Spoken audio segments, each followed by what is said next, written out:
why the bylaws were written and passed the way that they were. Wayne, how long ago was that was passed? Do you remember? 2 years, 3 years ago? It's been at least 2 years. And it comes up every time we have a vote. Someone's upset that they've been here 11 times or 12 times, and they maybe they haven't paid their dues, or maybe they haven't been here 2 times in the previous quarter. But that's the way it was set up by the board at the time, and that's the way that the membership voted on it. If you'd like to talk about that and propose a change, you can do that. Anyone who's a member can propose a change. Put it in writing, send it to the board. We'll invite you to come and make your proposal just like any other proposal, and we'll go from there. While I'm making the announcements, I may as well get the chairman's surprise out of the way. For December, I have something a little bit extra. Does everyone remember Carla Dedesi? She was the children's author who came and spoke about the Liberty books. I'm going to give away, she gave us a set of books, along with a pin. And I'm going to give another subscription to the commentator. So whose birthday is today? If today is your birthday, raise your hand. If tomorrow's your birthday, raise your hand. If yesterday was your birthday, raise your hand. Who has a birthday in December? Okay. Who has a birthday closest to tonight in December? 16th. 16th? It's closer than mine. 23rd. Valerie? 27th. 27th? Who else? December? 24th? And yours is when, Linda? 16th. The 16th? Is anybody closer today than the 16th? Linda, come on up. Finally a winner! I'm going to be 60. I'm finally a winner. Okay, folks, let's get started. If you'll stand with me for the Pledge of Allegiance, the flag's right over here, and then a prayer. I pledge allegiance to the flag of the United States of America and to the republic for which it stands, one nation, under God, indivisible, with liberty and justice for all. Heavenly Father, we thank you for this opportunity to once again come together to talk about the issues that we feel are important to restoring our Constitution and making sure that we have freedoms for our posterity. We pray that you'll help us to make principled decisions, guide our thoughts and guide our processes in all that we feel is right to do, that we never stray from your course. In Jesus' name we pray. Amen. Amen. Right now, Paul Saunders is going to introduce our speaker. Thank you, Ron. Paul, Yes, right close to the mic. right Yep. close to the mic. Yeah. Okay. Good. Right, tonight it is my honor and privilege to introduce you to Dr. John Felmy. John is the chief economist of the American Petroleum Institute in Washington, D.C. His areas of emphasis there are economic, statistical, and policy analysis for the Institute. It includes managing the production of the Institute's weekly and monthly petroleum statistics. He has 30 years of experience in energy, economic, and environmental analysis. Best of all, he's a Nittany Lion who received his bachelor's and master's degrees in economics from the Pennsylvania State University and earned a PhD in economics from the University of Maryland.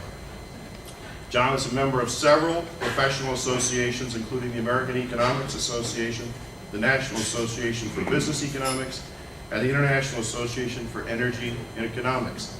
He knows more in his single finger than I've learned in about 20 years. So he has a wealth of information to share with you tonight, and he'll love to entertain your questions at the end. Thank you. John.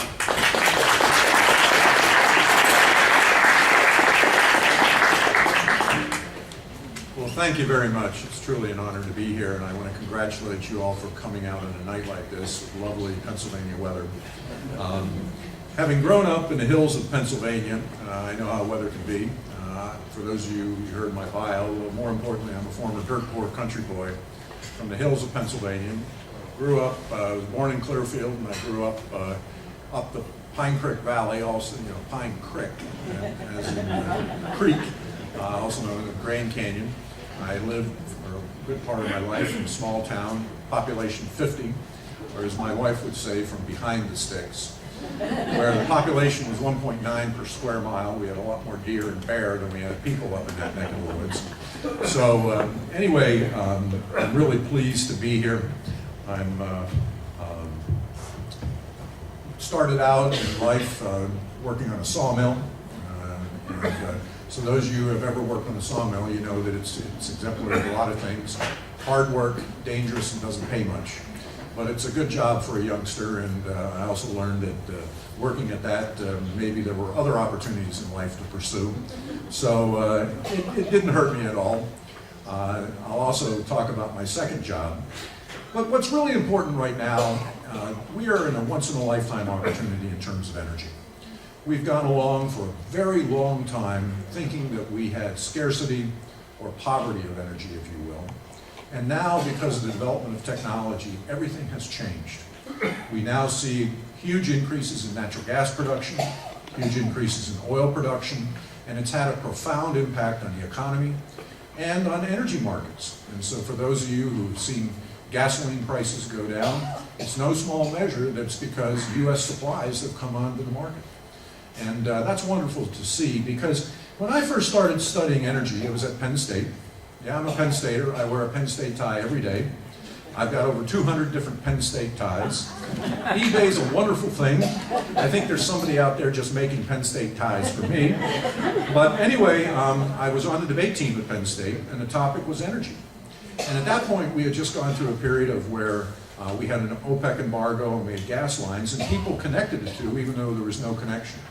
What we had was bad energy policy, price and allocation controls that caused gas lines.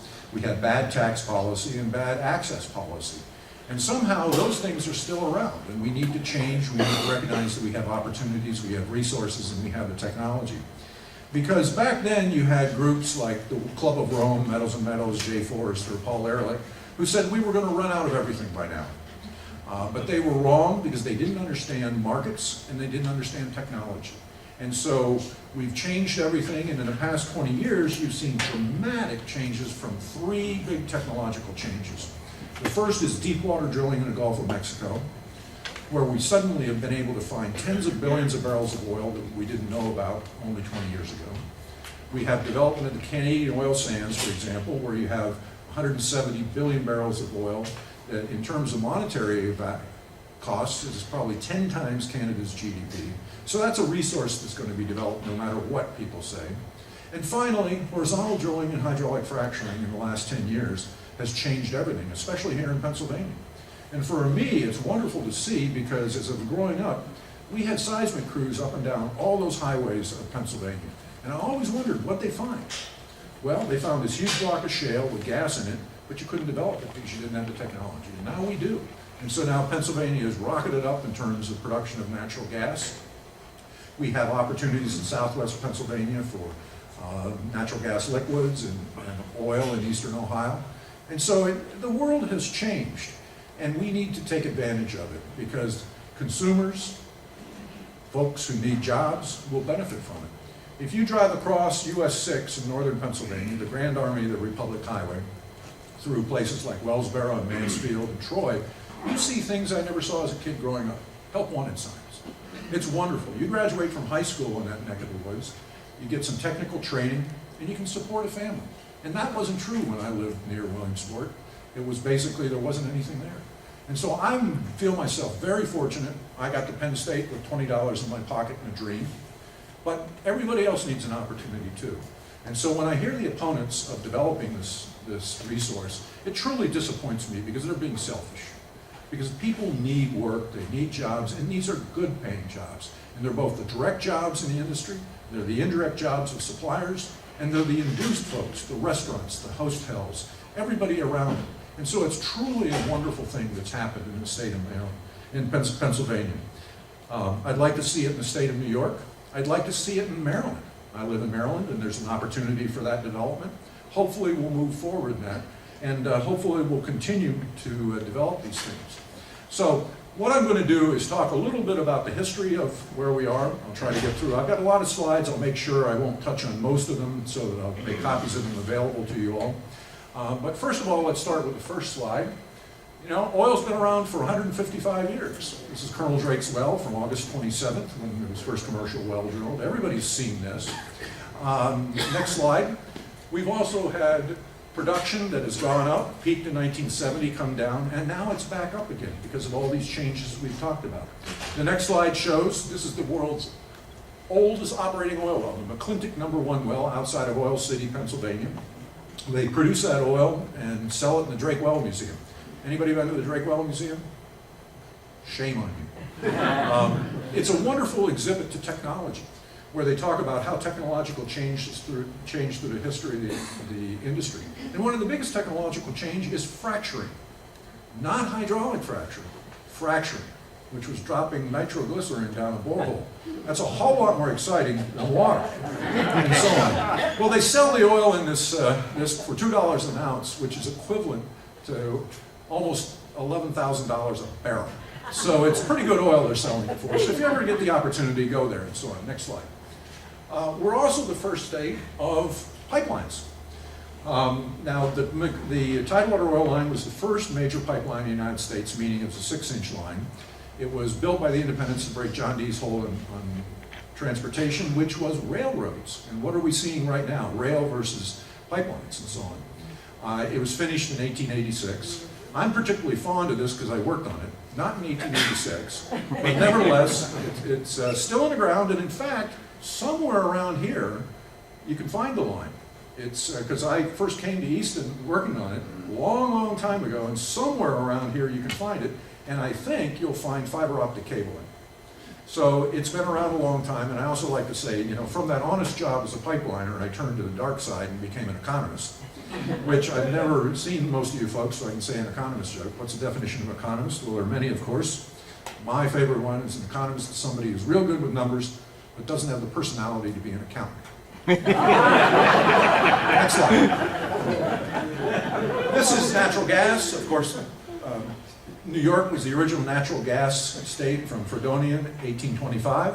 If you go to the next one, you can see how the production of natural gas has changed. So, for example, we've seen sharp increases in oil, sharp increases in natural gas. Next slide. So, from those humble origins, we're now an industry that supports almost 10 million Americans, directly and indirectly. But yet in Washington, we're treated as though, oh, you're just an old industry that's going away.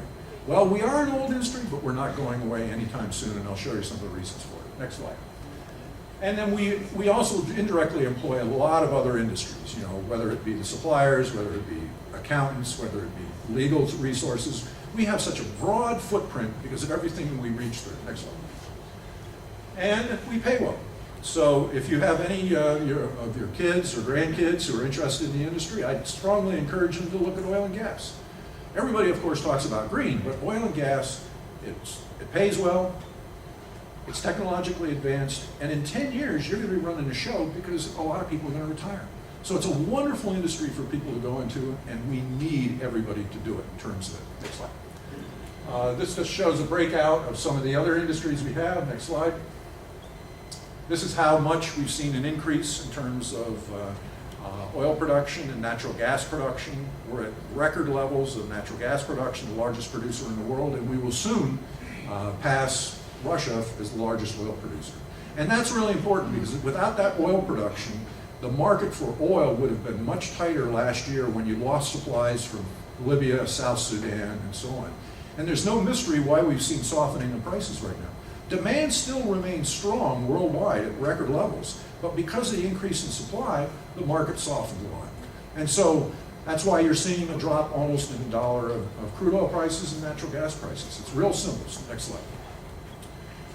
This just breaks out potential opportunities that we have, which could be even bigger depending on what your assumptions are in terms of resources. The oil's in the ground if we're allowed to get it. And we have the technology, you know, like the old $6 million man. We have the technology to be able to do it. Next slide. So it's interesting because the increase in production in the U.S. just offset the loss of supply that we had last year and earlier this year. And so that was really important in terms of stabilizing the market. And now that you've seen those other supplies come online, it's no mystery why you've seen a softening in the market. Next slide. So if you look at North Dakota, how dramatic increases you have. Over 1 million barrels a day. It's like something like 1.2 million barrels a day. And if you ever go to North Dakota, you'll see the vibrant economy, the huge increases that are going on. I'm flying up to Minot next week, and it's just tremendous what you see in terms of going on there. Kind of like what you've seen across US 6 of Pennsylvania. Next slide. This is, of course, for South Texas. So you've seen how much dramatic increases, and these things are going to continue. And I'll show you where the areas are. Next slide. It's because of these shale basins around the country. The Marcellus Shale here, of which Williamsport is dead center in there. You've also got the Eagle Ford down in Texas, Bakken up in North Dakota, and then you have a host of other areas that could be developed. Who ever thought of having natural gas from North Carolina? Or northern Michigan, southern Illinois? And it's because the technology now makes it feasible, it's cost effective, and you can develop it. Next slide. So, it's a worldwide phenomenon. Fortunately, the US has the advantage right now for 3 reasons, because we have the technology. US citizens can own mineral resources. The rest of the world, they can't. And so there's a powerful incentive to develop that. But also we have the rule of law here, which is very helpful in terms of being able to move forward and make investments. Next slide. So, I'm going to skip over this. This is the technique of hydraulic fracturing. Basically, the points are, hydraulic fracturing itself is way down below the water table. It has never been demonstrated to have caused a problem with water supplies. Now, drilling is an industrial activity. It's got to be done properly in terms of cement, well casings, water management, and so on. And you've got to do it properly, but if you follow the rules, you follow the recommended practices, you won't have a problem. And if you don't, you should suffer the consequences of it, and so on. And so there's a whole bunch of slides I have here. Let's start going through a couple of them that basically talk about, next slide, this is what's used, a lot of household chemicals in terms of it, but all the chemicals are available on Frac Focus website. You can find out what they are. You don't have the proprietary business information on there, but you drink Coca-Cola and you don't know what that is either. So let's be honest about what the reality is. You can find out what these chemicals are and so on. Next slide. It's regulated by a whole host of things. A lot of people, oh, it's not regulated. No, of course it is. Next slide. We're regulated by a whole host of federal regulations. We're regulated by states and so on. But yet the opponents to fossil fuels will assert all these things which simply are not true. So if you see that, challenge them. Because that's the problem we face in terms of this discussion, misleading or misrepresenting the facts of the issue. Next slide. And then there's a whole host of other things that have government oversight and so on, and I'll make these slides available. It's just for time. I want to make sure there's room for questions. Next slide. But it is key that we as an industry have to be able to perform in terms of community outreach.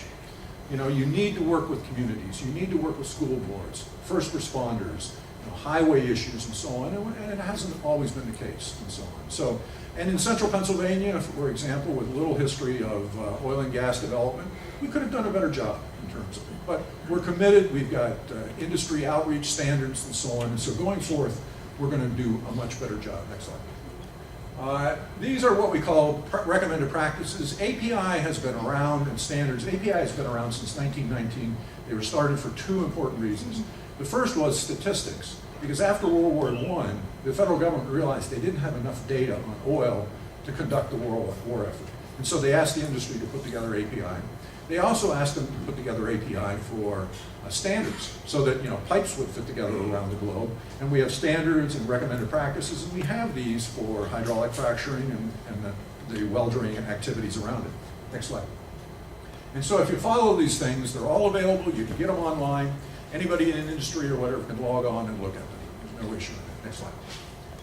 So what does this mean? It means trillions of dollars of investment going forward. It means hundreds of billions of dollars for revenue for governments and millions of jobs. An enormous opportunity, win-win-win, if you will, going forward.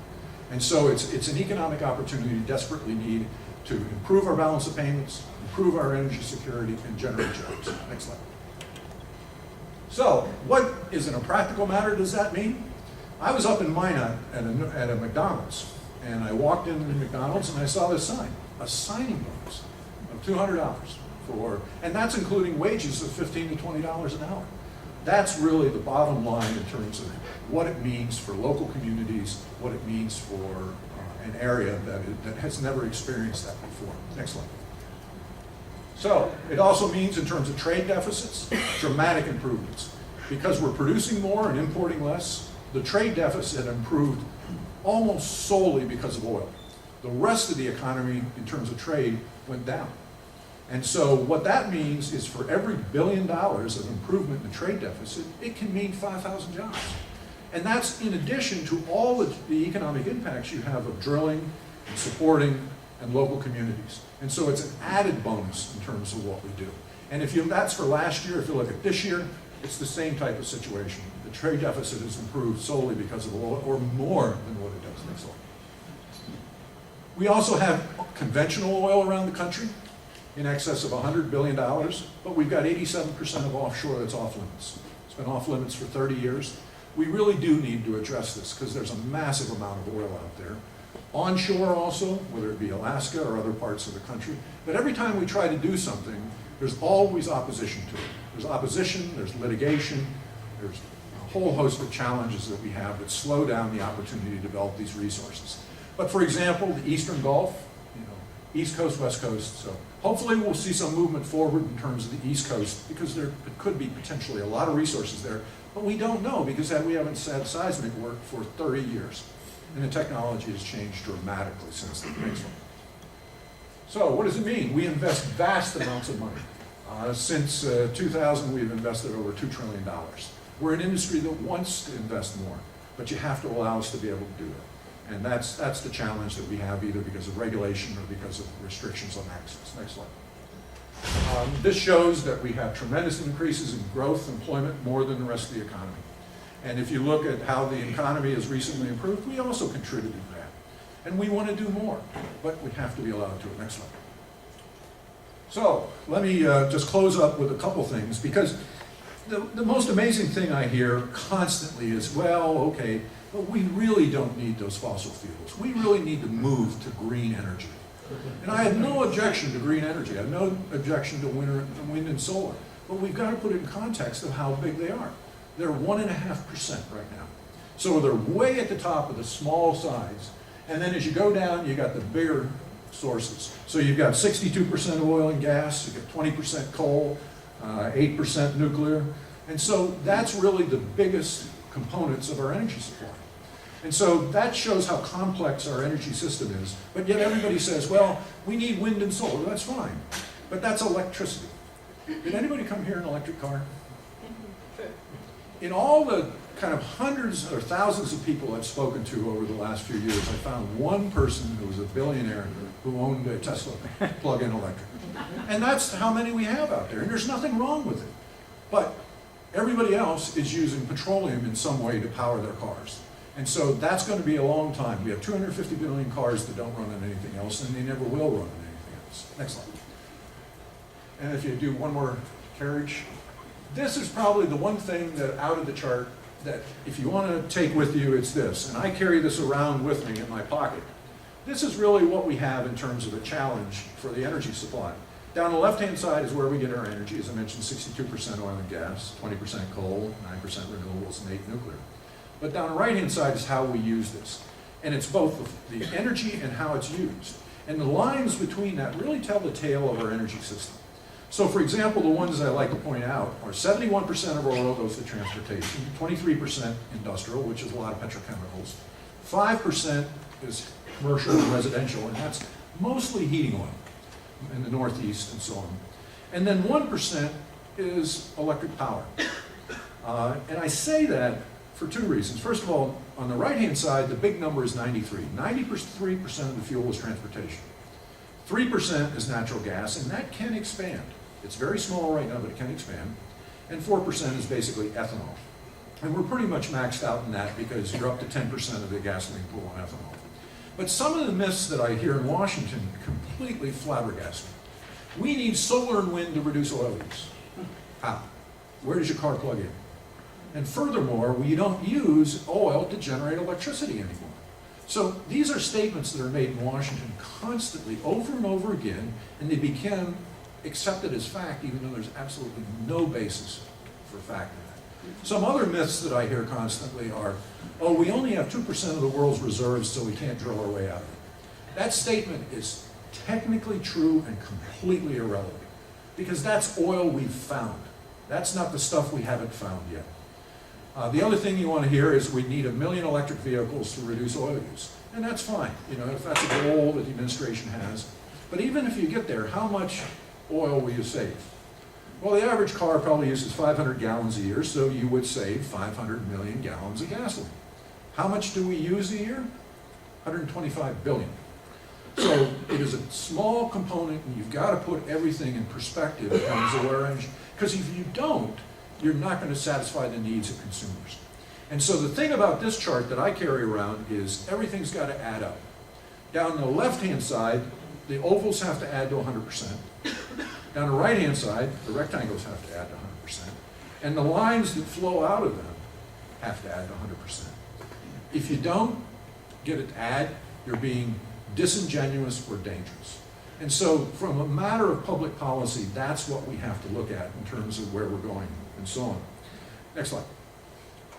So, the big challenge we face as an industry are taxes. Everybody wants to tax us, and there's a big discussion here in Pennsylvania about severance taxes. My response is Pennsylvania's a pretty heavily taxed state already, with the highest income tax. It's costly to do business. So let's demonstrate that the industry is not paying its fair share.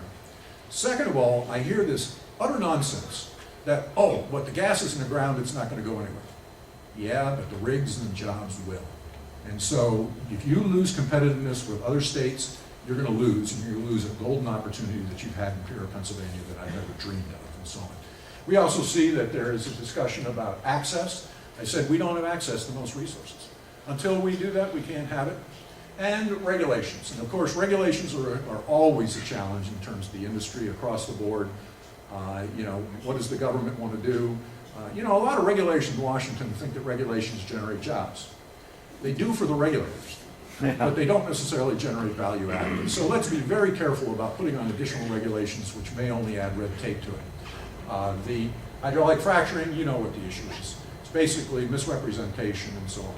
It's basically people don't want fossil fuels and they're going to use every opportunity they can to stop it and so on. You have exports, and I'll talk about that in a minute. We should look at export opportunities because it could mean a lot of economic opportunity for the U.S. and not have a significant impact on the market, and I'll address that quickly in the future. Oil sands in Keystone, as I mentioned, the oil sands are going to be developed. The people who argue the Keystone Pipeline will stop preventing or will prevent developing them. That's just silly. With oil sands that are worth 10 times Canada's GDP, they're going to be developed. And if you really believe in lower emissions, they should come here for lower shipping, lower processing, and lower consumption. Otherwise, they're going to go to China. I mean, the Canadians have clearly said they're going to produce it and go somewhere. And finally, the others I don't have time for, but if you want to have about 3-hour discussion, I can go over those and so on. They're basically fuels issues and so on. I have plenty to do in Washington as I go forward. Next slide. Talking about exports. The issue about whether you're exporting natural gas or crude oil comes down to if you add more demand onto the market, you're shifting the demand curve to the right. How steep is the supply curve? I have to put these cards up or they'll revoke my degree. So this is a slide. And most of the studies show that the supply curve is pretty flat. So you don't have a big price impact. Or if you go to the next slide, if you change the terms of the dynamic situation, you could, if people say, oh, we're changing, you could have an increase in production, increase in supply, and the supply curve shifts down. So you could see actually declining price. And some of the arguments for some of the studies, for example, for exports have shown that. Next slide. It could lead to tens of thousands or hundreds of thousands of jobs. And all these studies are available on our website, and I won't go through each one. Next slide. It's interesting, anybody read Atlas Shrugged lately? Well, remember Ellis Wyatt, the oil guy? Well, this was a quote he had in there in 1957, where he basically talked about how technology could change everything. And it's pretty prescient for a long time ago. And that's really the truth of the oil industry. Its technology changes constantly for the 155 years in the business field. It's amazing. But you had other folks who think of different technologies. Next slide. The Secretary of Energy thought that it was going to be other types of technologies. And I hope he's right. We've had some pretty spectacular failures in those areas, though, and so on. And hopefully the rest of them will pay off. I've heard that, well, no, we're great, we're doing better. Well, okay, let's see a full accounting of that, and so on. I'm not challenging it. Next slide. But we have a challenge. We have folks who are just opposed to it no matter what. And that's really a challenge because, you can't talk sense to a lot of people. And it's really, truly disappointing. I've been to meetings where you just have this, street theater and so on, and it's truly disappointing. Next slide. Do scientists are involved in the issue? Next slide. But we do have supporters. This is New York. I hope now that the election is over, we'll see an opening up in New York State, because the southern tier of New York desperately needs it just as much as here. Next slide. We've got the Bill McKibbins of the world who are opposed to the pipeline and so on. I'm sorry, the folks like him who are opposed to pipelines and the one that I really am upset with is his divest movement, divesting carbon resources from endowments. What really disturbs me is trying to get universities to divest what are good returns only will hurt one group of people, poor students like myself. The notion that wealthy Ivy League professors and students would do that is truly disappointing. I would say something else, but it's truly disappointing. It's just unfortunate. Next slide. We of course got Hollywood involved, Daryl Hannon. Next slide. Bobby Kennedy, who, as near as I can tell, flies around in a private jet. Folks who fly around in private jets and are objecting to emissions, explain that to me. Next slide. So I'll close with the big problem we have in Washington is facts. It's all talking points. Facts, don't really matter. It's basically, I'm going to talk these points, and some people don't want to know the facts. So it's Alice of Dilbert saying, I got your stupid email with that stupid scientific study. I don't care about your so-called facts. I know I'm right. And that's what we deal with in Washington. It's basically not facts, it's wishful thinking and myths and so on. And somehow we need to change, and that's why we need your help. Next slide. So I'll close with my favorite slide from the Wall Street Journal. I love you. You're the only one I know who shares my love for hydraulic fracturing. I must confess, I've never told my wife of 36 years that. So let me put up the last slide and say thank you very much for having me.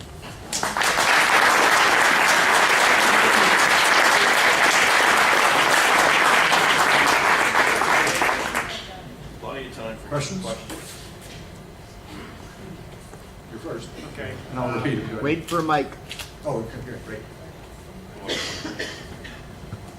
Yeah, I saw the chart about coal being primarily used for electricity. With the available supplies as copious as what the projections are showing throughout the presentation, do you see them being successful in killing coal production in the United States? Well, I don't think so, because we really need it. Coal is such an important component, not just of the share, but the baseload nature of coal. If it wasn't for the coal and nuclear plants that we had last year in the extreme cold weather, it would have been a challenge keeping the grid up. So whatever we do going forward, we've got to be cognizant of that.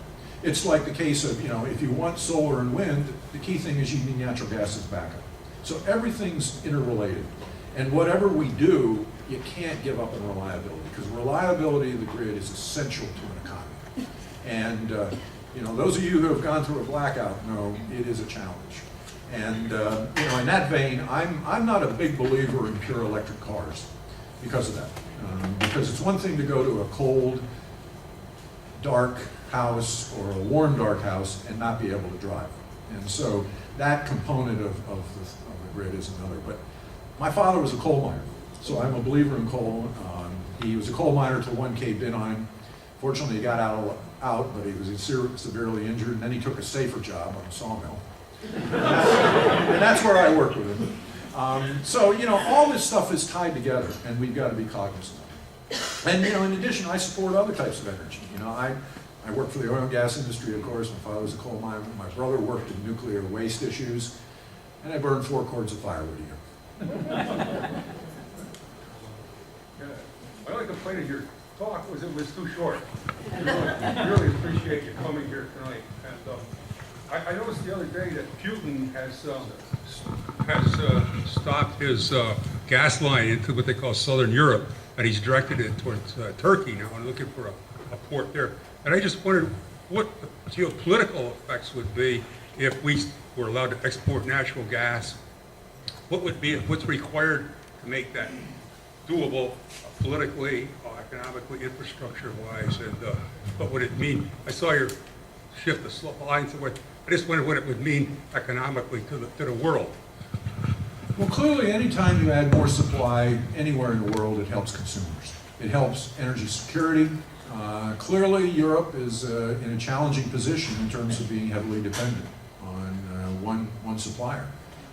Being able to add additional supplies clearly, could help both the political dynamics, the energy dynamics, but also in terms of Europe. We would hope they've got natural gas resources too. But when hydraulic fracturing is banned in France, or it's effectively banned in Germany, and you haven't had encouragements of it, it's really disappointing because they also have an opportunity to develop this stuff in the ways that we do. So there's a whole lot of dynamics that go on to this. There's a lot of natural gas around the world. There's natural gas both here. Think about it. There's massive discoveries of natural gas in East Africa. Who would have thought of finding a massive discovery of natural gas in Israel? I mean, that's what the technology has all changed. Australia. So all of this stuff can play together for a world that's going to need 50% more energy in the future. And I can talk forever, but I only have time. I went to a senatorial debate during a primary season here, and the Democratic candidates were saying that they're going to put a moratorium on all fracking drilling. They didn't want it. They're going to put a moratorium on it. And then they also said that they were going to solve the state's educational problem, pension problem, welfare problem by increasing the tax on the fracking. So as an economic person, could you tell me, if you stop fracking, how can you tax the output of that? Seriously, I do have a question though. They did say that Pennsylvania was the only state that, I think it was that didn't have an extraction tax. Could you alluded to that, but could you explain that? Well, yeah, they are one of the few who don't. Not every state does. But the key thing is it's the whole tax structure of this state. We've got the highest, I can say we as a Pennsylvanian, the highest corporate income tax. You've got high taxes on gasoline. You've got high taxes on real estate. You've got high taxes and operating costs on everything. So, this notion that somehow the industry is not paying its fair share has not been demonstrated. And just remember, whatever you decide, it can have an implication. Yeah, the gas will stay in the ground. That's unfortunate. But the rigs will move and the jobs will move. And all the support things will move. And so whatever they decide to do in Harrisburg, and the governor has not consulted me on this. And let me also make clear, I'm a registered Democrat. I'm a conservative Democrat. I'm a conservative Democrat for a couple of reasons. First of all, my mother was a Democratic committee woman, and she'd probably come back from the grave if I switched parties. But I am fundamental in terms of having conservative economics driving what we need as a society. And thanks for not asking me to answer the last question. But that's really the conundrum. I mean, if you're going to ban it, how are you going to tax it? Hi. I wanted to know has anyone done any projections for the price of gas?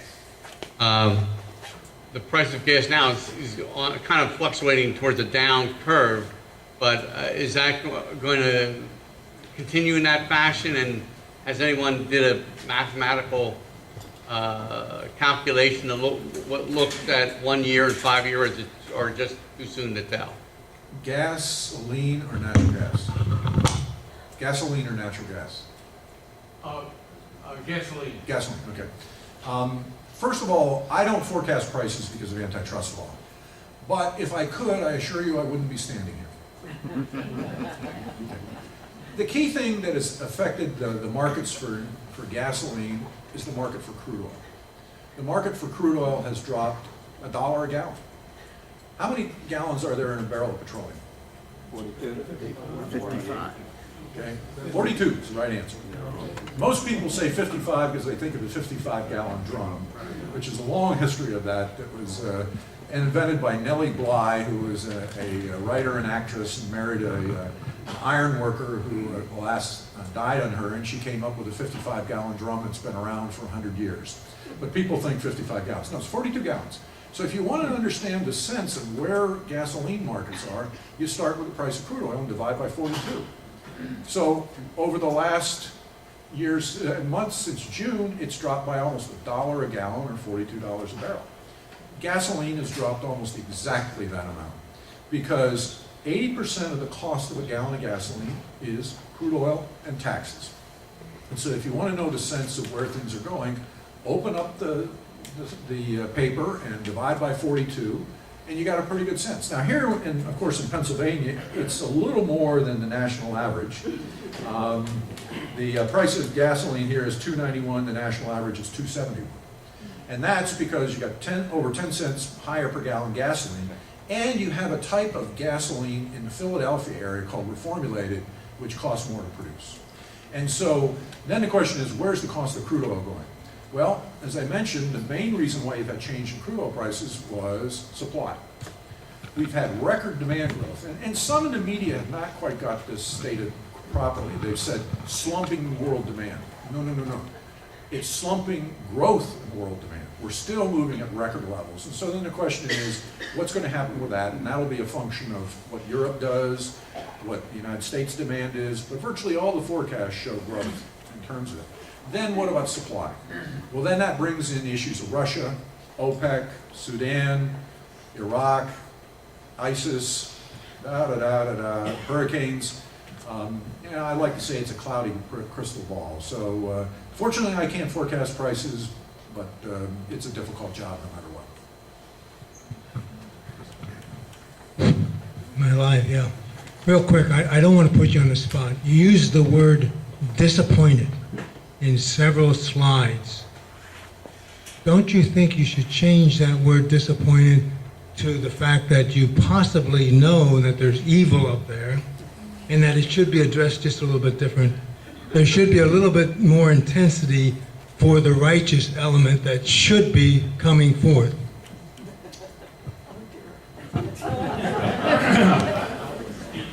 A man's got to know his limitations. I see across, it's truly astonishing to me when you see Hollywood get involved in something, when you see billionaires advocating for things that are only going to hurt the average American. And you can call that whatever you want, but it truly is, it's something I just don't understand. Let's give everybody an opportunity. Let's give everybody an opportunity. Let's tell the truth. Let's get the facts out. And if you don't, then I'll call you what I really think you are. And it's just, as somebody grew up who had $20 in my pocket when I got to college, I know what it's like to come. I lived in an old shack with no heat, a leaking roof, and my mother died when I was 17, and we didn't have anything.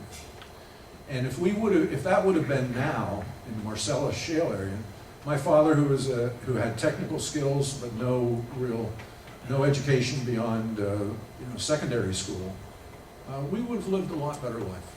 And I'd like to see other people get that opportunity. We have time for one more question. So we've all seen the price per barrel of crude oil come down. We realize that, yes, gasoline prices are coming down at a similar rate. So my question is there an economic danger to the price coming down too low? And I say that, I realize when the price comes down, that will affect the economies of Russia, the OPEC states and all that. It will also affect ours, but in ours, it's kind of nice that we have all these resources, we have all these jobs. Is there a danger to the U.S. jobs going away because people are starting to pull in rather than manufacture and waiting for the price to go back up? Well, there's no question that every decline in price makes some projects uneconomic. In other words, a oil company executive last week characterized it as the accountants and planners are going to sharpen their pencils. In other words, they're going to think really long and hard before they make that 30-year investment and so on. Now, if you've already got iron in the ground, you're going to keep producing as long as you're above what the economists call the average variable cost curve. And there's every indication that that's way down below where we are. If you've already been halfway into a project, you're probably going to continue. Now, if you're just about ready to start, you're going to do a long, careful analysis on what it is. But a couple things. The oil industry is an industry involved for 30 to 40 year time frames. They've been through this a lot over the last 155 years. So they understand what their hurdle rates, what their break-even rates are. The other thing is, if you are if you're a driller and you've already leased a lot of land, you either drill it or you lose the lease. And so that's a powerful incentive to move forward and monetize that asset. Similarly, if you have permits, you don't want to give them up. And so those are some things that come to play in it. It's also a function of the capitalization of the size of the firm, whether or not they have the assets to maintain it, whether it's an extremely good resource, or can they just move from one area to a more productive area? And that's what we've heard a lot in terms of the Bakken area and so on. And so, there's no question that some becomes uneconomic, but the one thing that I think will not happen as much as happened in the past, and that's unemployment in the industry. Letting workers go, because we learned that that is hard to reproduce. We have a real challenge in our oil industry where we have a kind of a double hump of age distribution. We've got a lot of folks who've come in recently and a lot of folks that have been around like me. Well, you've got to replace that talent. And the last thing you want to do is lose it. And from the middle 80s when we had our downturn and so on, that's what happened. So I think you're not going to see as much of that. Of course, we've seen very positive statements from a lot of the producing companies. A couple of cases of, maybe we're going to defer some things and so on, but, I don't think it's wholesale at this point. And the other thing is, if you look at the changes that could happen in terms of the world production, we don't know what's going to happen in all these supply areas. We don't know how cold the winter is going to be, because a very cold winter could have a significant increase in demand, and that could change everything, particularly for natural gas. So, I remain optimistic, but I also say when I started at API, I think the price in some areas of the country was $8. Well, we didn't shut down then. We're not going to shut down at 60. So let's not lose sight of that fact. So, sorry there. One more question. Okay. I heard a speech by Newt Gingrich a few years ago that really piqued my interest. And what he described was, if we go full bore with our production of oil in this country and start really pulling back on the regulations and make this a full effort, we have enough money generated just from the taxes that are in place to virtually get rid of the deficit. Is that possible? Is that number, is that 18 trillion? Is there that much there? Well, I haven't done the specific calculation.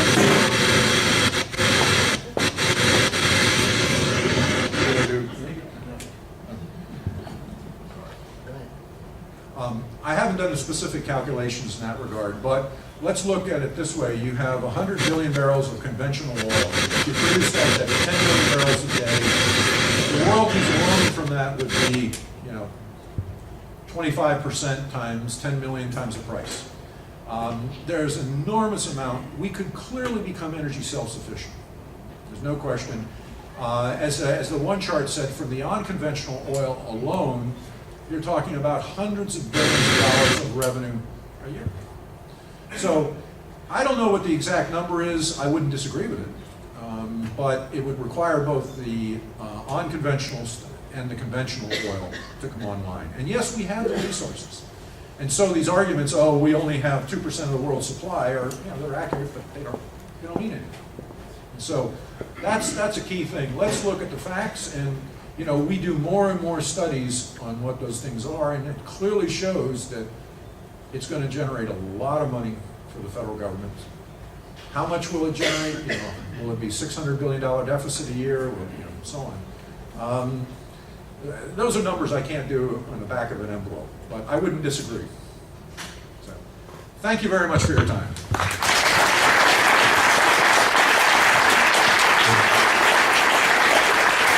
John, we would like to thank you extremely much for coming out in this terrible weather, all the way from Maryland to inform us about all of these issues, and really appreciate it. And we wanted to give you this small token of our appreciation and remembrance of Bethlehem, Pennsylvania. Thank you very much. Thank you.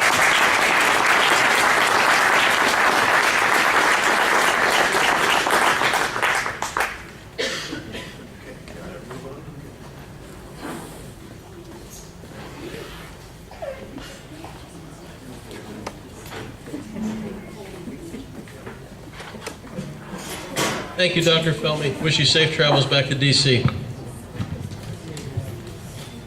John Mattaboni, our rebel rouser. This is a time when we like to take action. We're going to have a postcard blitz, and John's going to fill us in on it. Aisle runners, if you could get ready with the cards. Also, if you're here for the first time, please raise your hand. If this is your first time here, 1, 2, keep them up nice and high. We have a gift for you. There's 2 up front here, there's 1 in the back, there's 3 over here. Right up here, Jake, up in the front. Right up in the front here. And there's 3 on this side over here. Make sure they get one. Right over here, Jake, up front. He's coming around. Keep him up nice and high. We got 3 on this side over here. There's some folks, there's some chairs over here. Welcome bags over on this side. Here he comes. Right up front, Bill. Okay, here's John. Good evening, everybody. Okay, first a quick lesson in microphone usage. Audible? Audible? Audible. Okay? All right, so typically we will try to tie our postcard effort into the topic that the speaker debated this evening, but tonight we're going to kind of break with that a little bit because there's something kind of timely going on in Congress with the funding, with the passing of the budget, and will they or will they not withhold funds for Department of Homeland Security implementing the President Obama's amnesty program. This is something that is imminent, that they are going to be dealing with very shortly. Right, Mike? And so tonight we are going to encourage Representatives, you got them up there? Dent and Cartwright, to not fund President Obama's amnesty program. You can word that however you would like. But again, for the people who are new here, this is the time of the month where we get to actually have our voices be heard outside of these 4 walls. And it's important, if everyone has postcards, they're probably coming around now. If you need a pen, just raise your hand, we'll get one over to you. But I ask that everyone please take 3 minutes to fill something out. We will cover the postage. You just drop it off with one of the runners when you're done filling it out. And we'll make sure that it gets mailed out. If you take it home with you and you say, yeah, I'll get around to it later on, you absolutely will not get around to it later on. So that's why we ask everyone to do it now. And as per usual, when they're filled out, just pass them into the center aisle so the runners can come up with the baskets and collect them. Feel free to throw in 20s, 50s, and 100s as well. I will be collecting those personally after the meeting. Okay, so we have addresses up here. So put down your congressperson's address, write them dash them off a short letter. What do you got, Ronnie? Repeat the topic. The topic is we are going to ask our congressmen to not fund Obama's amnesty. They'll get the message, okay? As I've said many times before, you don't have to put anything on these postcards. You just have to look at the postcard and you get the message. You know what we're about. Just an interesting tidbit. I know I have exhorted people in the past to put your congresspeople's phone numbers into your phone. I have Dent and Cartwright's and everyone else's, for that matter, in my phone. makes it very easy to one-touch dial annoy them, okay? So it's really nice if you just put that in. I don't know if that up here, you have phone numbers? No. All right, well, if anyone would like them, yeah, you put it right into your phone, and then anytime something's really aggravating you, you have someone to vent to. It's great.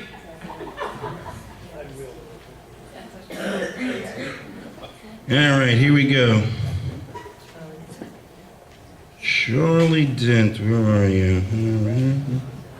Okay, 610-770-3490.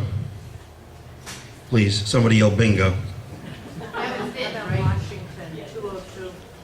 I only have his local number. I like to annoy him on a local basis. 610-770-3490. And that is for Charles Dent. And if you would like to annoy Matt Cartwright, I'm partial to that myself, you can contact him at 484-546-0776. That's 484-546-0776. Call now, supplies are limited.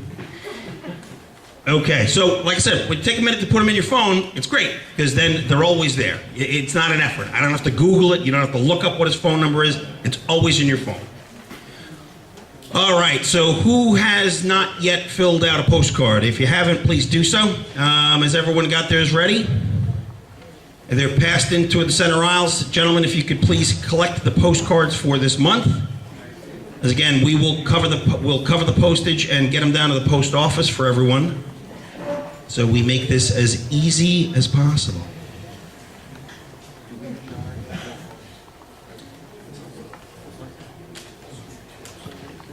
Thank you. Hold your postcards up nice and high if you haven't passed them in yet, if you're still filling them out. Well, Jake, you're going to be busy for the next 2 minutes.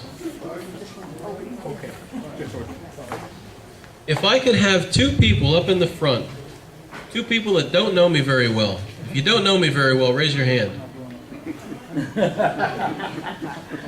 Okay, everybody that knows me, now put your hands down. Seriously, if you don't know me very well, raise your hand. Can I ask you to volunteer to be counters for the vote that we're going to have in a minute? I think that would be most fair, since we haven't pre-planned anything. We need impartial counters for the vote. We can do it right here at this table if you don't mind. So in the next few minutes, just make your way up front. We'll give you ballots to count, and then we just need you to count them up for us. Will you do that for me? Sure. Thank you very much. Okay, we have counters. Valerie Ferguson, support the troops. While Valerie is talking about the troops, I'm also going to ask the aisle runners to pass the baskets. This is a volunteer organization. We don't collect taxes. And so we pay for this room with your generosity. Anything that you could give to help us out tonight would be greatly appreciated. Thank you, Ronnie. I thank the Tea Party for allowing my husband and I to be here every month. What we do is we have a nonprofit, for those that you do not know, called Support the Troops Incorporated. And from the generous donations of people like you in the Lehigh Valley, my husband and I keep very, very busy. We send an average of 300 boxes a year to our troops. We get their names from people like you, so if you have a friend, a neighbor, a nephew, somebody serving, please come see us. If you think you might be knowing someone in the future, take their names, because that's, again, we do this year round. What we put in our boxes are magazines, hygiene, snacks, and letters of support. Lots of times we get answers from our soldiers, and what I usually do is read a letter or two. But speaking of letters, we always have stationery in the back, so if you want to write something, please.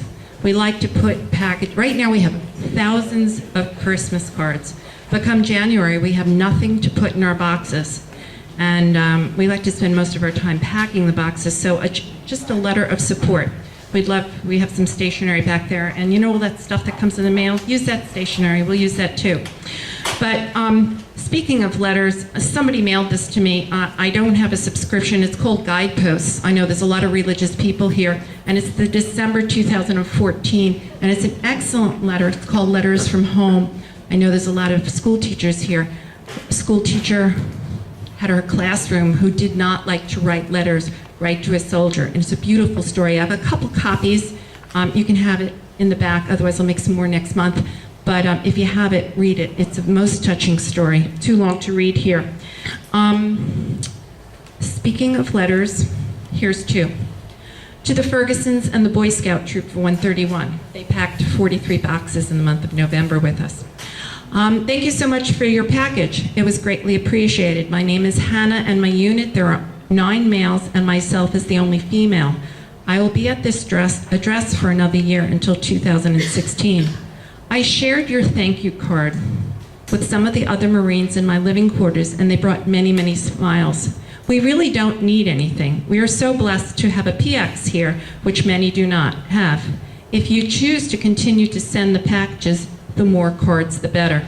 They are always a day maker. Thank you so much. Sincerely, Hannah McMillan. Okay, this one's a little different. Dear Blair and Valerie Ferguson, today we received your care packages. I wanted to take the time to type a letter and say thank you for sending us such a great selection of stuff. We cannot thank you enough for keeping us in your thoughts and being kind enough to send something from home. We unfortunately do not have the ability to send you any pictures. We make sure that the gifts off to our soldiers as soon as we could. We are extremely grateful, and I'm still at awe at how great you are for the support you give. It makes us proud to know that there are people out there willing to dedicate their time and support to us. We cannot thank you enough. A little bit about us.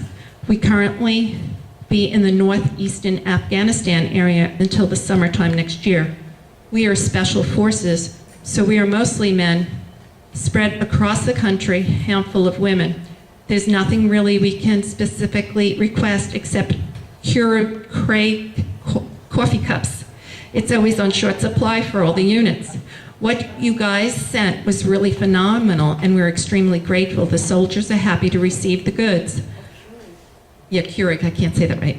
I try my best to not to make my job anything about me or my first sergeant, but about our men. They are truly the hardest working soldiers in this country right now. Due to the nature of our mission, I cannot give you specifics of what we do. We are on a spearhead of support to the most deployed and kinetically operational special forces units within the Army. On top of that, we support a varied amount of other units that fall under the realm of operations. I am so proud of my soldiers, NCOs, and warrant officers, and I hope you know a little bit more about me and who you are supporting. Thanks again. Thanks for your support and your care packages. Feel free to stay in touch. Here's my address. So again, the support is really, really important. And a lot of you, our boxes cost about $16 to ship, and sending 300 a year, you can do the math. You people are always very generous. I usually don't ask for money, but we had a very wonderful donation. A lot of you have been, 5 years ago, we went to Washington for a peaceful gathering called Restoring Honor with Glenn Beck. He produced this miracle on the mall. Many of us were there. I'm dying to look at it myself to see if my picture's in it. But it was donated to us. We have a few of them. So if you make a sizable donation tonight, this book runs about $35. We'd be glad to give it to you as a gift while supplies last. So thank you to our anonymous donor. And the only thing we need this month is those little toiletry hygiene things. We're actually out of them. So if you have a collection or know where you can get a collection, and if you put them in Ziploc bags, mix them up. Soap, hygiene, whatever, shampoo, whatever, etc. Because if you don't, then that's what we do. My husband does that while he's watching television. So thank you very, very much. God bless all of you. Merry Christmas. God bless our troops, their families, and America.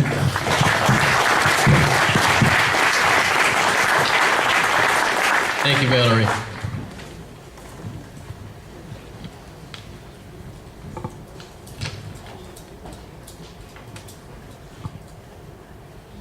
One item I missed before I turn it over to Tony for the bylaws issue. The November event honoring our veterans was successful. We get a lot of comments, a lot of people looking at the Facebook page, watching the videos, and sharing the information. We've decided that because it works so well and all of the participating organizations want to do that again, we're going to form a permanent Veterans and Military Honor Committee. If you would like to be part of this committee, it won't just be to organize one event a year in November. We'd like to make sure that we keep our veterans in mind all year long. So along with all of the other action committees, we're going to start another action committee for honoring our military and veterans. If you're interested in being part of that committee, see Mike Chisuli. He's going to, no, I'm kidding. Mike Chisuli's already doing our immigration committee. See me or Tom Campione, and we will put you in touch with the person who's going to head that committee. At this time, I want to turn the floor over to Tony, who is going to handle the procedure for the bylaws vote. And if we can have our counters come to the front, and also our aisle runners ready with the baskets, please. Here's Tony.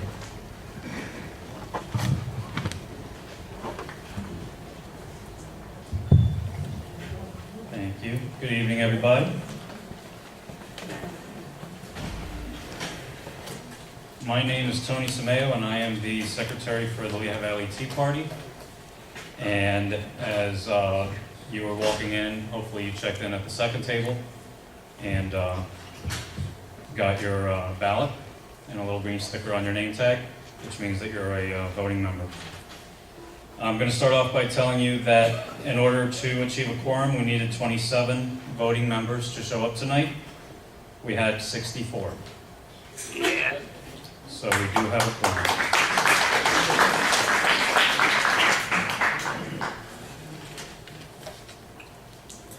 All right. At this time, I will entertain a motion to bring the tabled item from the special meeting to the floor for an up or down vote. Make a motion. Tom Campione makes the motion. Second. Joan Rosenthal.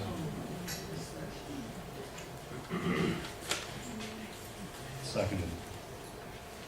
Just to remind everybody, we are voting on changing the bylaws to have them reflect what the federal laws and statutes currently are. A vote of yes is to reflect the federal laws, and a vote of no is to remain outside of the guidelines set forth by the federal law. At this time, I would like you to take out your ballots and vote either yes or no. No discussion? There is no discussion. I'm sorry.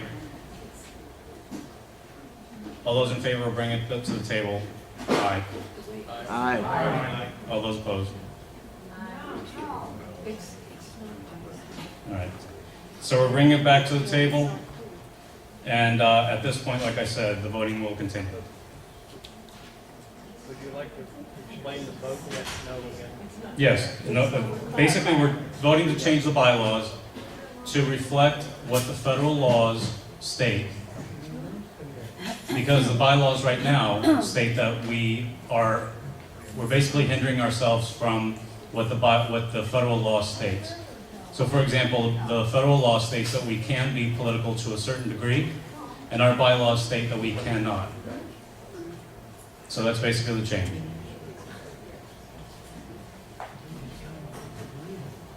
Question. What's the percentage of required to change? Is it 2/3? 2/3. 2/3 of the vote.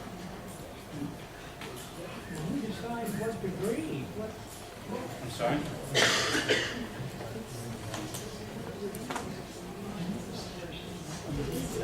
It needs clarity.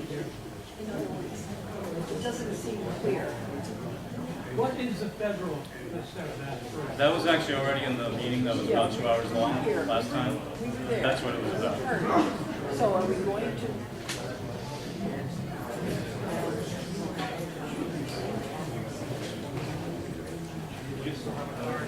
There are folks up here, Mike.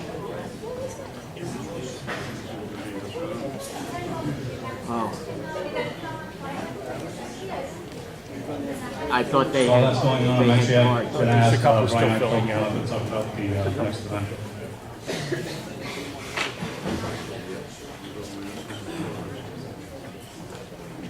Okay. So, I guess you guys know why I'm up here, because I'm always the party guy. We got a New Year's celebration on January 10th. It's at the Meadows. Great food. We're going to have a choice of prime rib, chicken marsala, and stuffed tilapia. We have Caesar salad, crab bisque, all sorts of goodies. Stuffed baked potatoes. All right. Really would love to have a high participation in this. Again, we don't have a lot of fundraisers in our group. This is one of the major fundraisers for the group. So if you can come out, we really appreciate it. It's a lot of fun, and it's good times. You know, we don't talk a lot of politics, but we talk a lot of politics. But it's whatever you want to talk about. The price is $30 per person, and we have a discount for couples, $50 for a couple. You can pay here at next month's meeting. You can also pay online, PayPal, or you can mail checks to me on the addresses on this blue flyer here. I need to have a count. This is a little more formal than the picnic, because the picnic, hey, you know, we whatever food we have, we give out. Here we do have to commit to numbers, so I really would appreciate if you can get an answer back as soon as you can, so we can get our numbers together. Also, next meeting, I will be selling tickets, but I also would love to collect, if you have anything that you think would be a good auction item at the event. A hint, booze goes very well. We don't drink a lot at the party, but we certainly love those. Every time we have a basket of beer, people do that. So please bring those to the next meeting. And yes. The DJ last year. Will not be that DJ. Yes. I was unhappy. I had a wild idea that I thought we'd like to do karaoke. That went over like a lead balloon. They've actually, the Meadows has stopped using him also. So yes, somebody we can dance to. All right, we will definitely make that change. And please, whenever I have these events, tell me these things. I knew that night, but tell me these things, because I always want to make them more fun and more eventful. So thanks a lot.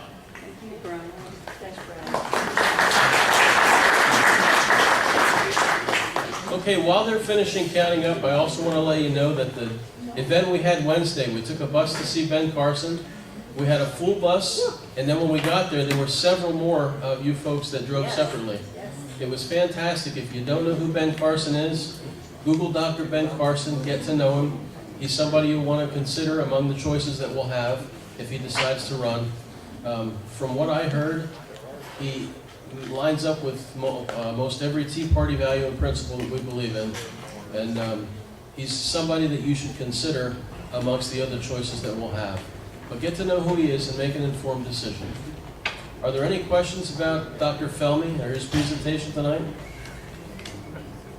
Are there any questions about the Christmas party or the New Year's party? Are there any ballots still on the floor?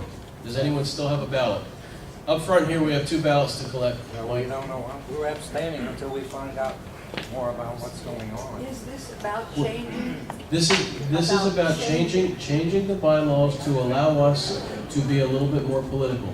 So in other words, right now that's what we want to know. Yes. That's a yes. In other words, a yes vote is to change. A yes changes the bylaws to allow us to be a little bit more political. Okay. It's not the federal law that's restricting us. Okay. It's our bylaws that are restricting us. Excuse me, Ronnie, you wouldn't let us talk about anything, but then you're up there selling this thing, and these people don't even know what they're voting for. I'm very disappointed in this. I'm sorry that you're disappointed. In the since October, there are 12 board members. Let me just say that since October, none of us have received an email or a phone call or a personal communication from anyone with questions about the issue. No. We had a special meeting. There was discussion, and the vote, we were going to have the vote, and the vote was tabled.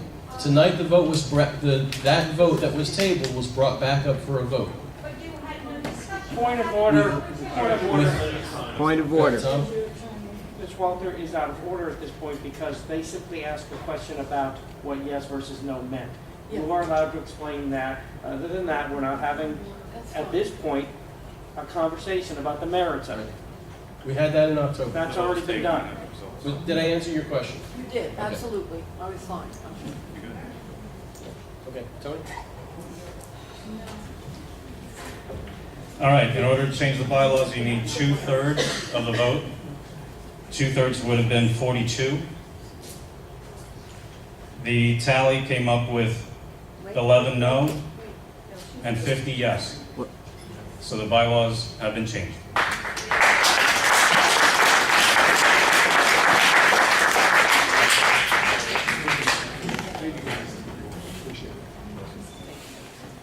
Thank you very much to our counters. At this time, I'd like to ask the board members to come up front. We open the floor now for comments and questions from the members or from the general audience.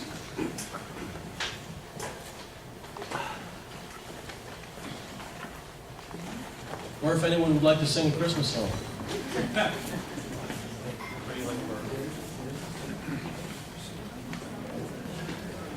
Are there any questions from the board? Linda? How did you score this fellow to get here to talk? How did you get him to come? Dr. Felmy, the question was, how did we score Dr. Felmy? Our Energy and Environment Committee, Paul Saunders is the chairman, did all of the work, 100% of getting Dr. Felmy up here. If you don't know, Paul was a professor at Lehigh, and he has a lot of connections like that. So tonight's presentation was brought to you completely by the Energy and Environment Action Committee. So awesome. send Paul a thank you note. It absolutely is all Paul's doing. Otto. Yes, I want to thank the group for all of the postcards that you sent to East Penn on that asbestos issue. I just want to let everybody know that the East Penn School Board never acknowledged the 50-plus postcards that you guys sent. They never acknowledged your letter. They've totally ignored that. And the issue is still going on. Is everyone aware of what I was talking about? East Penn School Board, they had an issue where they found buried asbestos on the school property. And they got it all eventually cleaned up, but it was never determined who was going to pay for it or who made the call to bury it in the first place. Otto? Yeah, actually, the school administrator ordered it buried. They know who the administrator is, but they won't identify him. The EPA and the DEP thus far has not launched any investigation as to identifying who the guilty parties are. And the taxpayers so far have been made to pay for the cleanup and any future costs that may come out of this. And the media is not pursuing it. Except Randy Kraft from WFMZ did a great job reporting on it. Anyone else? Questions or comments? Does everyone know what the commentator is? Otto brings complimentary copies. They're back on the back table. If you want to read something that's not a rag, something that really does have a good conservative opinions, a lot of different writings, pick one up. They're free on the table. A subscription for a whole year, it's 4 quarters, so you get 4 issues mailed right to your house, is only $10. This is not a commercial for the commentator. I just really like it myself, and I know that most of you probably will too. But pick up a free issue on the back table. Brian? Yes, geez, now I'm too loud. Everybody think the next few months it's getting, the elections are coming up. And I know, oh my gosh, what elections? The local elections. These are the most important elections that we have in this area. Well, that's one of the things that we need to really get involved in. We need to start running for local offices, school boards, municipalities. Linda she ran for the township for Salkin Borough Council. She didn't win. But guess what? Now she's on the planning board. because they couldn't even find somebody to fill that spot. So I mean, these are the things. Now, what's the planning board? That's Agenda 21. Okay? I mean, we can have effects very deeply in this area if we all get involved. And I really want you guys to start taking a look. Next month, I'm going to try to have a list of the open seats or the things that are open for the whole area. What seats are available, what townships, and I'd like to pass it around, and let's get some Tea Party people in those spots, because it's really important. While you're waiting to pass the mic, I'd just follow up on what Brian said. There's over 200 municipal and local elections just in Northampton County this coming year, and then in Lehigh County there's just as many school boards, city councils, borough councils. In the case of the school districts, most of these school districts, with the exception of one or two in the valley, are very leftward leaning. Last year, the Bethlehem area school district had an opening and nobody ran for it at all. So the board had to appoint the person. So if you think about people, either yourself or members of your family or your friends that might want to run for these spots, one, it's not that difficult to do in the scheme of things. And two, if we just keep saying these things don't mean anything, we're going to keep getting these tax increases and these Agenda 21 programs and policies and et cetera. Just as an example, the Bethlehem City Council is debating a 6% increase in its property tax, which is probably going to be what happens. Northampton County's probably going to raise our income tax. Now, I'm not debating the merits of that in terms of each individual tax increase, but when you look at that and they say, oh, it's only $100 a home, or it's only $60 a homeowner, but then when you add up, if you live in Bethlehem, the school district just raised our taxes $100 and some a year, and it's going up another $200 next year, plus the $60 that the city's raising and the $100 that the county's raising, whatever it is. And all of a sudden, next year, your tax bill is $1,000 more than it was last year. And we just sit here and don't do anything about it. And that's why people like Hayden Phillips did something about it. He ran. And that's why we should do something. Find a candidate, help them, or be a candidate ourselves. And I think that's what Brian's getting at. Thank you.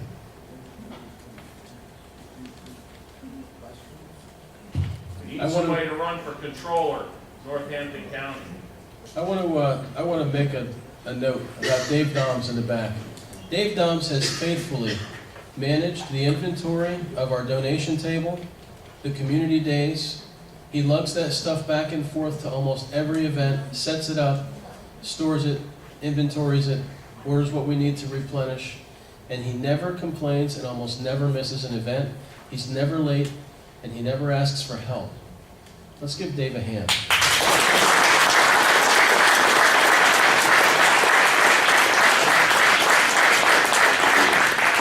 Part B of that little speech is that Dave has let us know that come March, he's going to be turning over the duties for the donation table and all the merchandise. We're going to need someone to take care of that, to take it over. If you're interested or you think you might want to know more about it, we'd be willing to help out a little bit in some of those areas. Please see Glenn Costenbader. Glenn is the chairman of our community events, community days committee, and he can help fill you in and tell you what that's all about and how much is involved. Glenn, where are you? Stand up. There's Glenn. It's his fault. Are there any other questions or comments for the board? These are the folks that you have elected. Doesn't have to be questions. You can just have comments. You want to stand up for 60 seconds and vent, go ahead. Just inform me that Catasauqua needs somebody to run for city. Mike. Mike. Jimmy just informed me that Catasauqua needs somebody to run for school board, so we need a good Tea Party person from Caddy. Anybody from Caddy? Also, Forks Township, Carrie Leonard Ellison just stepped down and resigned, so they're going to be looking for candidates to put in resumes to fill her spot in Forks Township. That's the Eastland School District. Are there any other comments? I have a comment, or basically it's just a suggestion. For tonight, the Energy and Environment Committee did publicize at various places, like especially colleges and universities. And there might have been a few guests from those places that we advertised at. And so this, maybe this was unusual tonight because you're changing your enrollment procedures, but in a case like that where we have outsiders coming for the first time, maybe there could be a dual stream where the guests could be welcomed and greeted and escorted in and made special arrangements for them, while those of us that are late paying our dues would go into the other line, you know? Just a suggestion.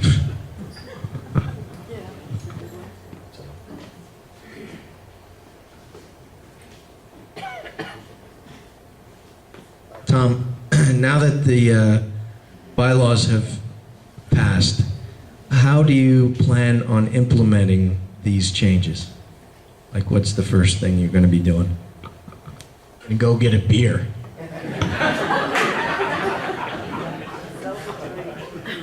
We have a board meeting on Monday night, and we'll start giving some consideration to the things that we would like to do.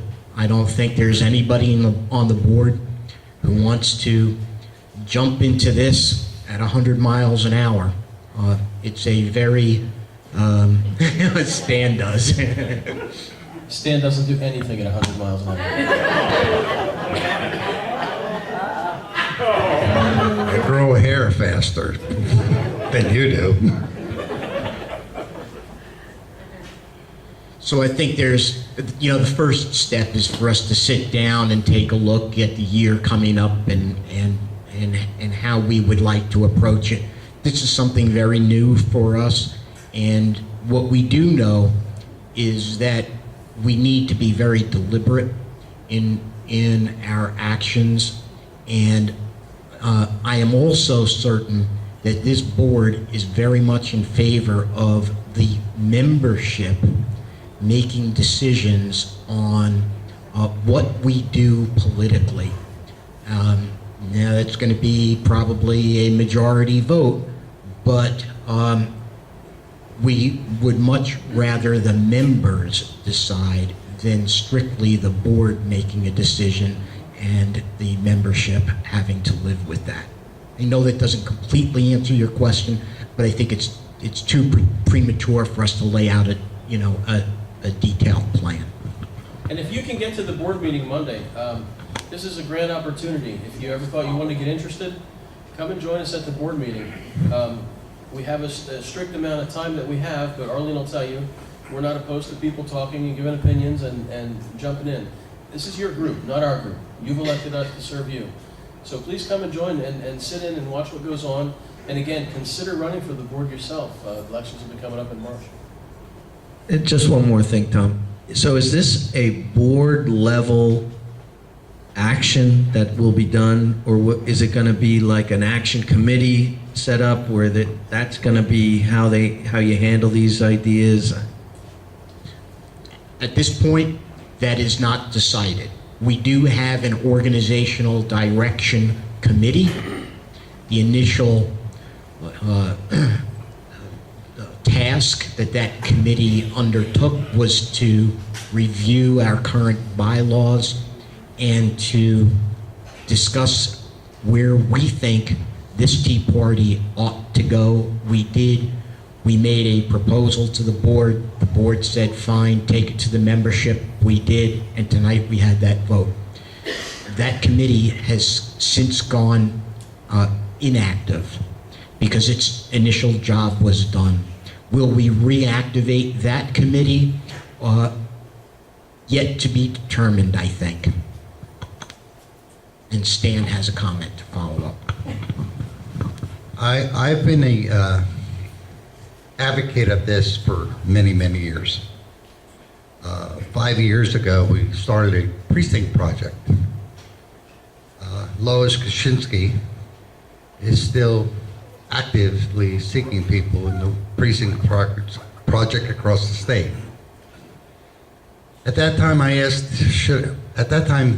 was a member of the birthday party.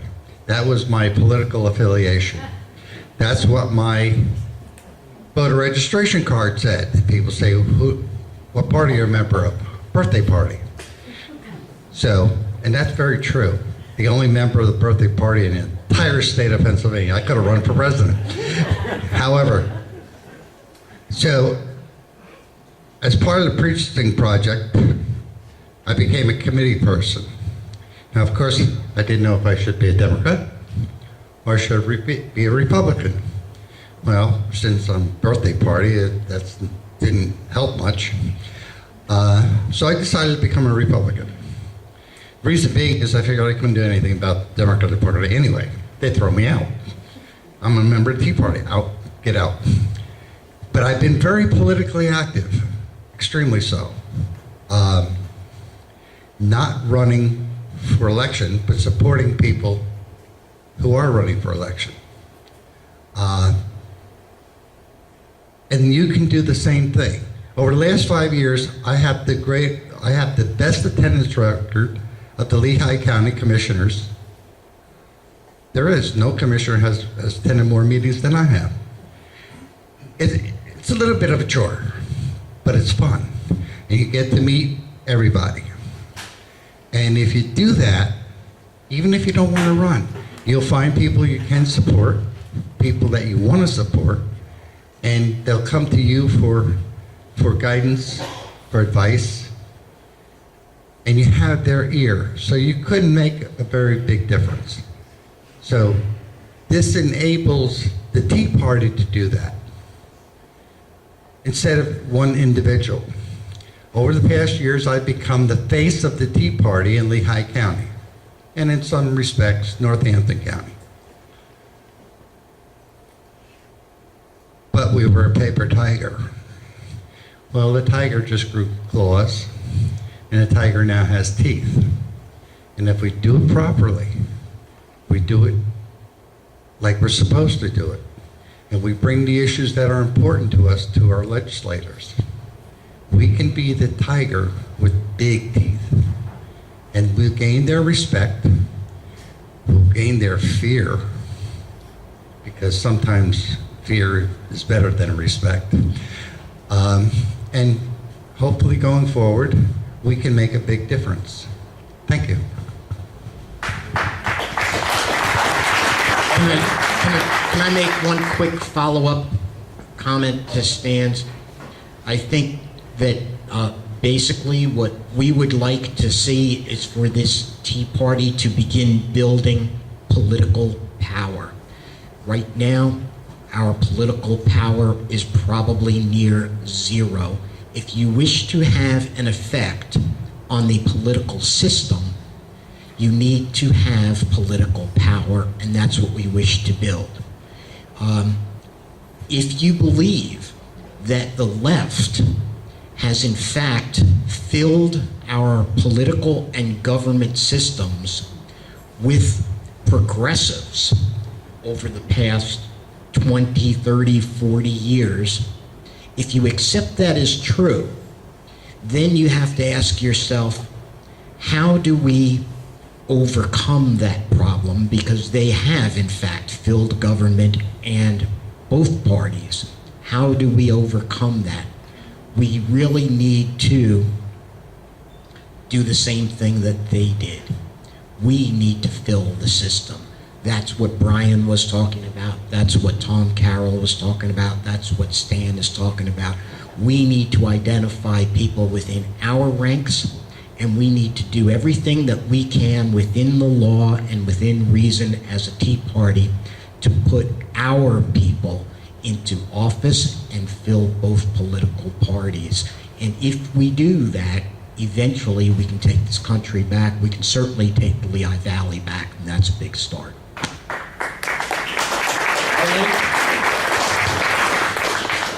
For those of you... Let me start the timer early. For those of you who did not attend the meeting in the small room, what was that, October? Tom gave an excellent presentation of the need to change the bylaws. And there are a few opposed because they were afraid, and that's what I kept hearing. And for good men to do nothing is for evil to flourish. We need to be a voice. We were up to see Dr. Ben Carson Wednesday night up Hens Peak, and he was awesome. And they had 1,500 people? They expected 300. He was so good. And we need to get involved, otherwise they pay no attention to us. So if you weren't there, Tom, you missed it, because he gave a real good outline of why we should change our bylaws. And I'm sorry for those of you that don't agree. But anyhow, I'm a fighter, and I ain't going down without fighting, and we need to join together and make a difference. Tony, back to Jenny. Yeah, I have the mic. Yeah. Okay. I'm sorry. Yeah, I have the mic. Yeah. I joined this group to try and make a difference. One of the things that's eating me up alive prior to this election, you see who our congressman in the 17th CD is. And I don't know how many of you went out to help or become active. I went around to perhaps 100 homes and gave out his card. Okay? The Republican Party did nothing to help him. We did nothing to help him. So we have a Pelosi lemming who is a champion of Obamacare. We got it for another 2 years. So, and we complain, well, this is wrong and that's wrong. If we don't get involved to make a difference, this is what we can expect. And he's laughing at us. He's laughing all the way to the bank with his Cadillac medical plan and his wonderful Cadillac pension. And we're all scratching our heads. And a lot of the country did kick out a lot of the progressive palookas, but we need to do the same thing. And this is the only way I think we can do it, that we have to come up with a plan and start to become more active. Hey, it's our country. And we can put our head in the sand and not do anything, or we can try to make a difference. And as bad as I felt that Cartwright got in, at least I feel in my heart I tried my best. And I hope a lot of you also did. Okay?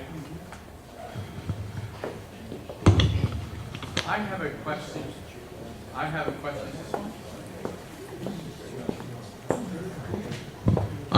question for the idea of connecting with other Tea Parties, particularly for state and federal views. I have a suspicion that a larger number may be a better idea, particularly if you have the same philosophy. So I don't know if that's possible, of connecting with other Tea Party groups that you could mend with. So anyway, that's the question. I'll have to address that one. We did launch something called the Pennsylvania Freedom Network, and that's basically an online system that allows the leadership of various constitutionally minded organizations to send out an alert to all of the other members of that network, asking for them to support whatever it is that they're doing. So, for example, it might be getting behind a particular piece of state legislation like 76, or going to Harrisburg. Currently, we have approximately 23 different organizations in that network. It has not been used very much, but that's because the way it's been positioned with those folks is that we would like for it to be used for very important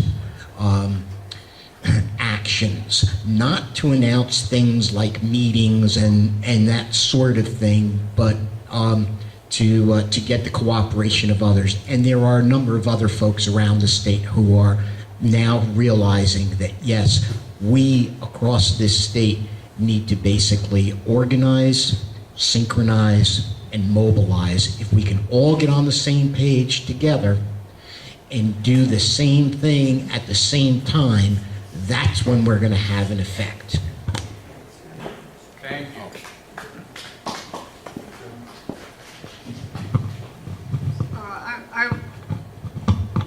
Now, can you hear me? Okay. Sorry.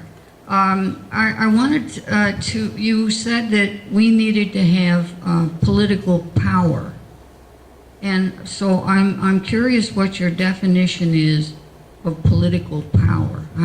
What is it? It's basically the ability to influence an elected official, and that is to influence his decision, his or her decision, on a particular vote or point of view. And the way you do that is, it's nice to think, well, we can go in and we can sit down and talk with, let's say, someone like Joe Emmerich, and ask him to vote or support or oppose a particular bill. But the reality is, at the end of the day, he has no reason to listen to us. The only thing that these folks know is their job. Who hired them and who can fire them. And if you're sitting there as the Lehigh Valley Tea Party, and we go in and he knows that we have the membership who will vote for him or vote in opposition to him, that's where the influence really comes from. Political power is based in two areas.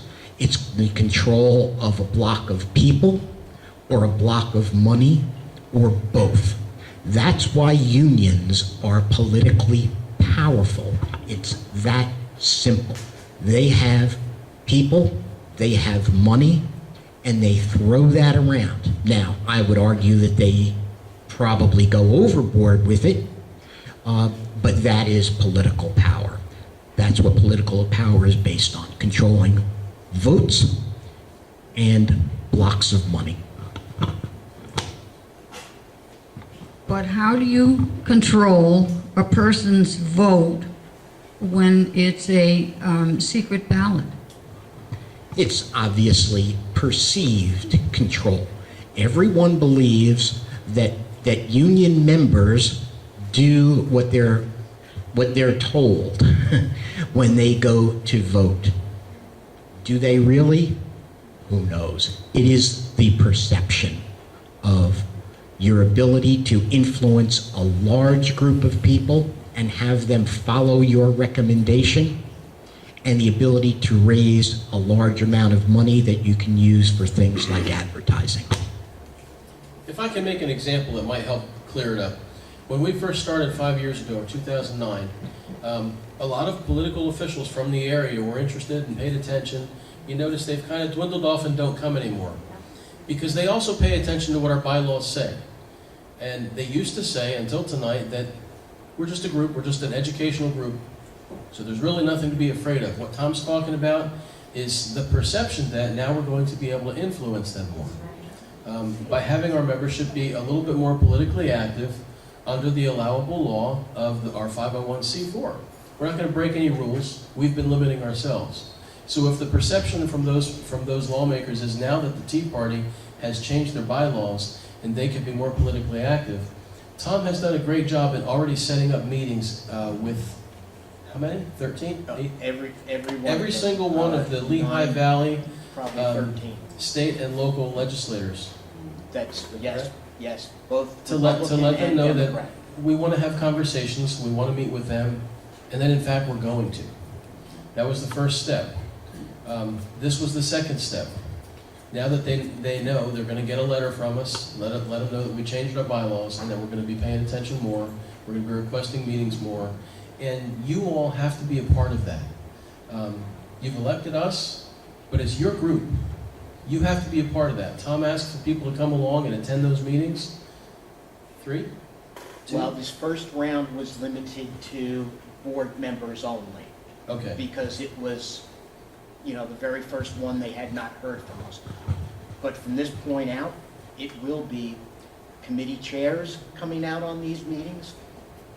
And Committee chairs coming out on these meetings, and certainly committee members and anyone else who has interest in a particular topic. I would suggest that you first find if there's a committee that handles that issue, and if so, get on that committee and get out there and talk with legislators with us. If there is not a committee, then please let either Ronnie or me know, and we'll make sure that we get you out there. Chances are, if you don't think there's a committee, it's covered under individual rights. Let me follow that up just briefly. I went to a lot of those meetings that Tom had with various legislators and Congressman Dent and state representatives and state senators, Democrat and Republican. And one of the things that I think what he's expressing is that a lot of them were, one, surprised to even see us at all, and then the ones that weren't so surprised to see us sort of looked at us and said, okay, it's nice, but you have no power. They told us that to our face. Well, why did we say? We asked them back, why do you think we have no power? Because you don't engage. You don't do anything. You have meetings once a month, and you talk about the bad things in the world, and then you go home. And you don't engage your money, you don't engage your vote, you don't engage in endorsing candidates, you don't talk about issues other than in your meetings. So we understand that you're passionate about your issues, but when it comes down to it, I got to get elected by the general population, and if you're not showing me that you're influencing the vote at the end of the day, I'm not going to listen to you when you come and tell me to vote a certain way on a piece of legislation. They're now listening because they're seeing us, they're hearing us, and they know this is happening. Wayne? Yeah, the one thing that makes me cringe about this whole thing, the definition of political activity. Now, we've been going to state reps, we've been going to Harrisburg, we've been going visiting our congressmen. I took a camera crew into my state rep when we had the 76 bus. That was due to the Tea Party. I could not afford that bus without the Tea Party helping, okay? Definition of political power. They know that we're watching them. They know what our view of the issue is. They know we want them to vote in a particular way. You don't think there's the idea of how we're going to vote in November behind all that? It's there. It's what we voted on just now wasn't being politically active. It was another revenue stream for the politician, the other half of the equation, the money. That's what the prohibition was about, supporting political candidates. Okay? When we all marched on Washington, 2009, 9/12, did anybody think it would end with this? Let's support political candidates? It was people power. They were afraid of all those people showing up and saying, we know what you're doing. We're sick and tired of it. Arlen Specter, we're tired of hearing about Scottish law. Okay? We want what we want. Now it's gone full circle. It was grassroots, it was people power, now it's political politician power. We still got Mr. Obama. That did nothing, and quite frankly, or did little, and quite frankly, these politicians are a lot smarter. If you can't vote for them, if you can't show them votes, they're not interested. Okay, Otto, one more comment? Yeah, please, thank you. I understand what this gentleman's saying. However, I spent my entire 37-year working career as a union member. Granted, I'm conservative, so they don't know how I vote, but they endorse candidates. They then send flyers down to their membership saying, we endorse this candidate. The overwhelming majority within the union will then vote. Not all of them, but the overwhelming majority. Now here's what's important now with what you just did. You now can endorse a candidate. Your membership, you can send notice to your membership. But not only that, you know what else is important? There are a lot of conservative people out there, not members of the Tea Party, but they're interested in what you do. If you now are endorsing candidates that say, aha, then those people who I believe know what they're doing, I'm going to vote with them. That's why it's important what you did. I'm sorry, taking so long, but thank you. Folks, thank you very much for coming out tonight. I want to point out in the back table there is the Red Cross. They're going to be doing another blood drive. It was successful in October. Please go to the table and sign up and plan on coming in. Is it January, Cheryl? Yeah, right before the Tea Party. January? to donate blood right after New Year's. And go back and see Dave for Christmas gifts. May I have a motion to adjourn? Make a motion to adjourn. Motion by Bill Tunke and a second by Arlene Klosek. Thank you, folks. Have a Merry Christmas.